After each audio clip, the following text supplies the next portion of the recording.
दर्शाइए कि कोई भी धनात्मक विषम पूर्णांक 6q+1 या 6q+3 या 6q+5 के रूप का होता है, जहां q पूर्णांक है। ये जो q है ना, ये पूर्णांक है। पूर्णांक हम लोग किसको कहते हैं? जो 0 से शुरू होता है, यानी प्लस माइनस कोई भी चीज में हो सकता है। q का मान प्लस माइनस यानी 0, -1, 1, 2, -2 उस किसी में भी हो सकता है। तो पहले ये समझते हैं, हम मान लेंगे माना धनात्मक पूर्णांक a बराबर bq+r, जहां b का जो मान होगा 6 होगा।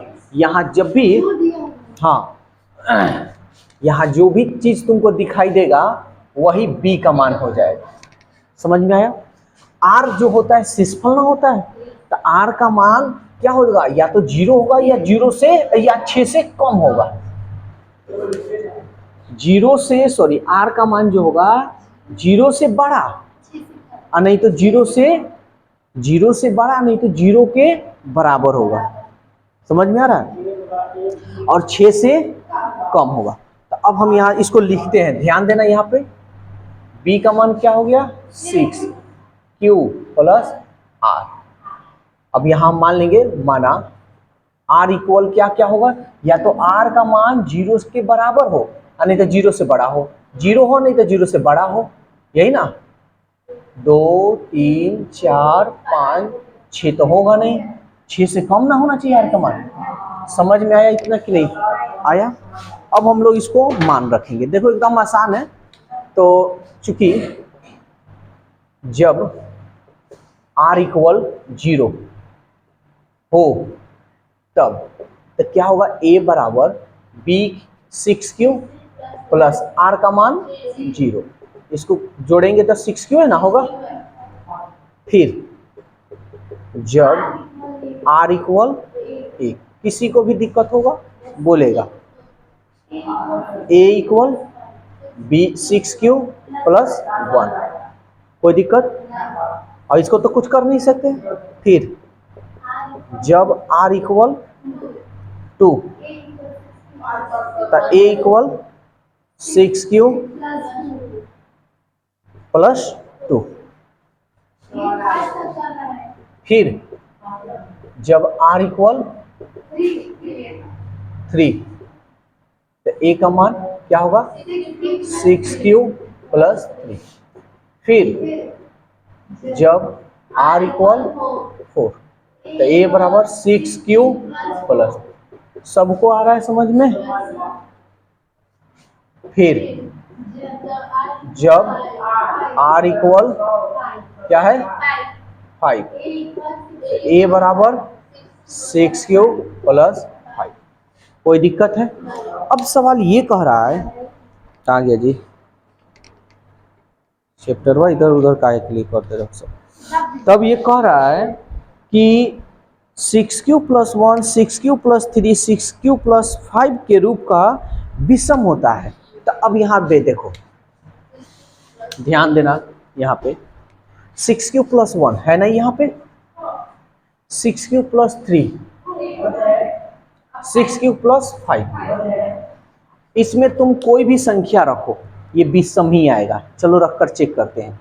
जैसे 0 रखते हैं, तो 6 में 0 करेंगे 0, 0 में 1 जोड़ेंगे 1, 1 कौन सी संख्या है?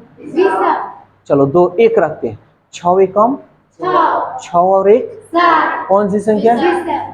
चलो 2 भी रख लेते हैं, 6 दूनी 12 और 1 कौन सी संख्या है? समझ में आ रहा है? यानी तब हम लिख सकते हैं, तब यहां लिखेंगे, अतः a क्या कर रहा है? 6q+ इतना के रूप में। अतः a जो 6q+1 या 6q+3 या 6q+5 के रूप एक विषम धनात्मक पूर्णांक के रूप का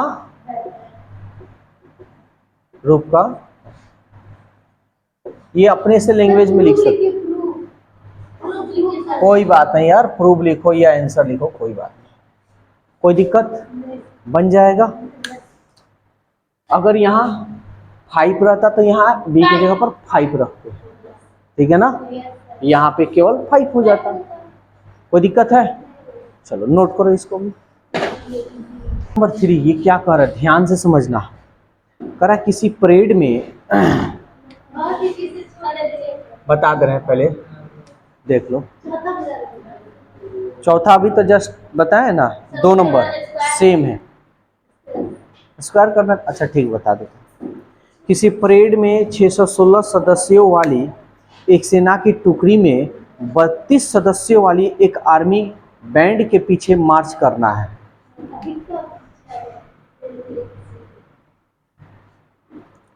दोनों समूहों को समान संख्या वाले स्तंभों को मार्च कराना है, यानी दोनों में जितने नहीं होते हैं लाइन में लगना बराबर बराबर, उन स्तंभों की अधिकतम संख्या क्या है जिसमें वे मार्च कर सकते हैं। ध्यान से समझना, अधिकतम तो पहले, अरे रुको तो यार, तुम तेज हो गई है, ढेर बड़ी तेज हो गई। ध्यान देना, HCF एक LCM होता है, 2 गो होता है, तो HCF का मतलब होता है हाईएस्ट कॉमन फैक्टर, और LCM का होता है लोएस्ट कॉमन मल्टीपल। अच्छा, अब ये बताओ कि हाईएस्ट का मतलब क्या होता है? सबसे अधिक, है ना, सबसे अधिक। और लोएस्ट का मतलब क्या होता है?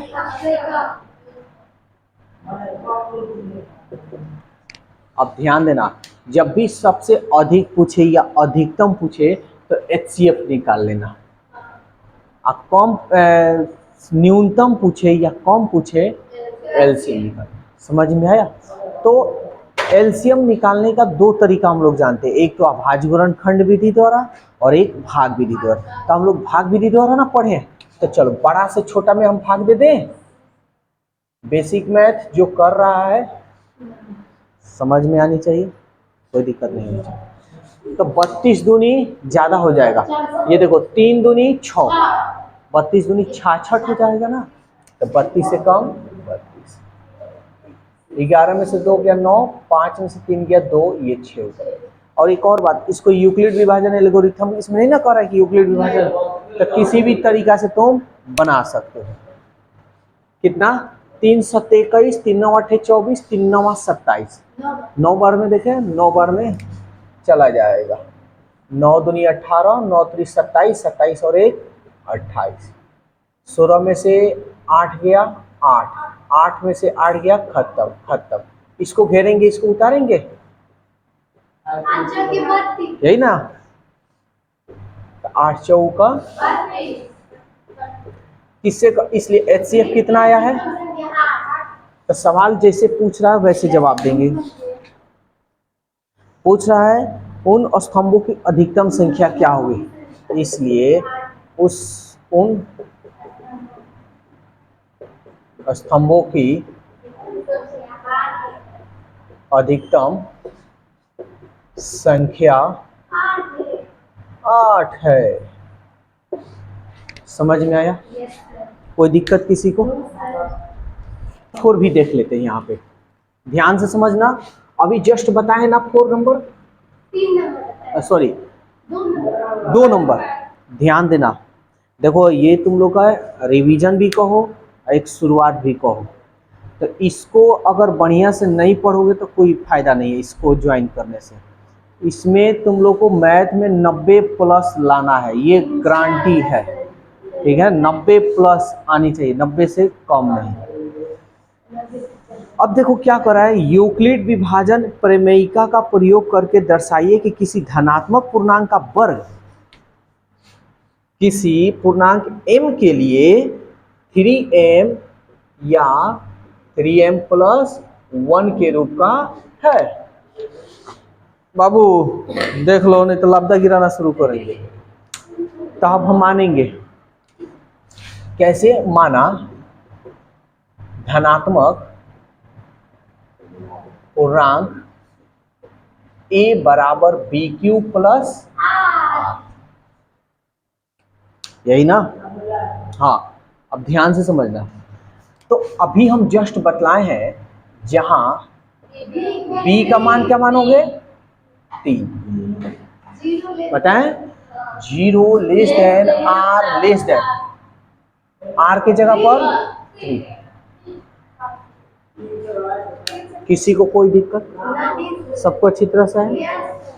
तो अब यहाँ हमारा r का मान है 0 1 2 3 तो नहीं होगा, 2। r का मान 3 से छोटा, कोई दिक्कत? आ भी सकता है एग्जाम में। तो अब देखो कैसे लिखेंगे, a बराबर, सॉरी यहाँ लिखे नहीं ना है, यहाँ लिख देते हैं b के जगह पर क्या लिख देते हैं? 3। अच्छा चलो रहने दो, यहाँ पे लिख देते हैं b के जगह पर 3, q r के जगह पर 0 रख लेते हैं। यहाँ लिख देते हैं जब r इक्वल 0 हो। लेकिन सवाल ये कह रहा है वर्ग, तो इसको वर्ग कर दें, यही ना जी? तो अब हमारा हो गया a स्क्वायर, तो ये क्या होगा 3q का होल स्क्वायर, 3 3 के q का स्क्वायर, कोई दिक्कत?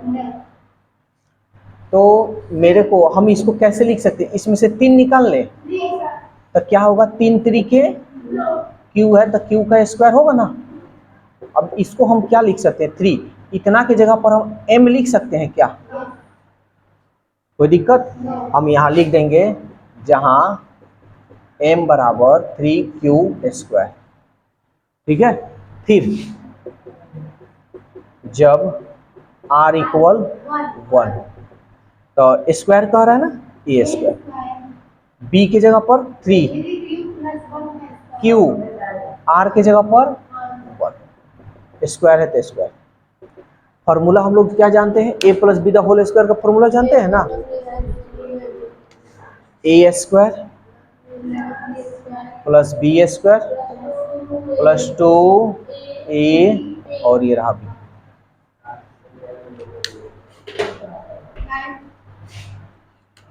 यहां बना दे रहे, तो क्या हो गया, 3 3 के 9 क्यू स्क्वायर, एक एकम 1 2 3 6 क्यू, यही ना। अब इसमें से हम इसको थोड़ा सजा लेते हैं, ध्यान देना, इसको सजाएंगे 9 क्यू स्क्वायर 6q प्लस 1। मेरे को लिखना किस रूप में है, 3m प्लस 1 इस रूप में ना। तो देखो तो 3 इसमें से कॉमन कर लें 3, तो क्या हो जाएगा, 3 3 के 9 क्यू स्क्वायर, 3 दूनी 6 क्यू, इसमें तो नहीं कॉमन किया, ये उसी तरह लिखेंगे 3, आई इतना की जगह पर m मान ले, m प्लस 1 यहाँ लिख देना, जहां एक मिनट अभी बता रहे हैं, 3q स्क्वायर प्लस 2q, नहीं q को निकालने की कोई जरूरत नहीं है, हमको इस रूप में लिखना है, बस इसीलिए हम लिख रहे हैं। बोलो किसी को कोई दिक्कत है? तो इतना ही ना रूप में कह रहा है। तो सवाल क्या कह रहा था, कह रहा है कि किसी धनात्मक पूर्णांक का वर्ग पूर्णांक m के लिए 3m प्लस के रूप का हो सकता है। तो हम यहाँ लिख देते हैं, यहाँ लिख 3m या 3m प्लस 1 के रूप का है।